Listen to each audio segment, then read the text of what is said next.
Hello everyone, আসসালামু আলাইকুম। Welcome back to my channel.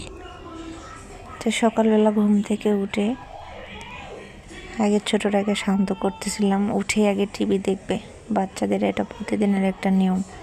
নাস্তা করার আগে সাহেবরা টিভি দেখবে এবং ওঠে তো 12টার দিকে 11টার দিকে। তো এর মধ্যে আমার সকালের রান্নাবান্না কাজকর্ম প্রায় সেরেই ফেলি। তো একে টিভিটা দিয়ে খাওয়ায়ে আমি রান্না করতে যাব, কিন্তু অনেক কথা বলতেছে আমার সাথে, কথাগুলো রাখতে পারতেছিলাম না এবং ওকে বলতেছিলাম বাবা একটু পোজ দাও তো, একটু ছবি ওঠো তো ঠিক করে পোজও দিতে পারতেছে না।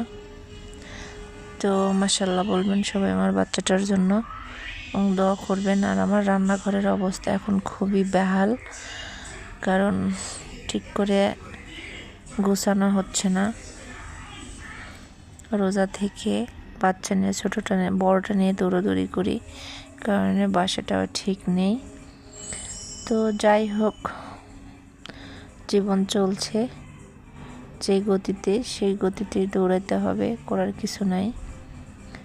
আর এই যে আমার ছোট সাহেব এখন দোলনার পর উঠে বসে বসে টিভি দেখবে আর পটপট পেশাল পড়বে।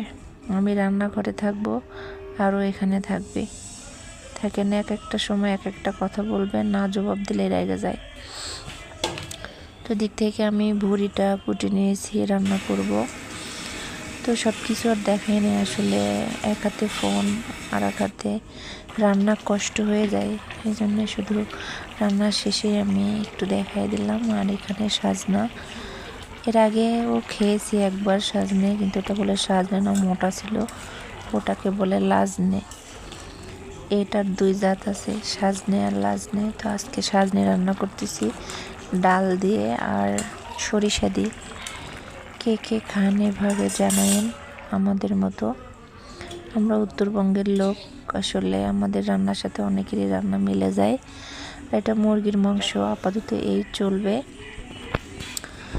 সব শেষ করে ইফতারি গুছাই নিছি।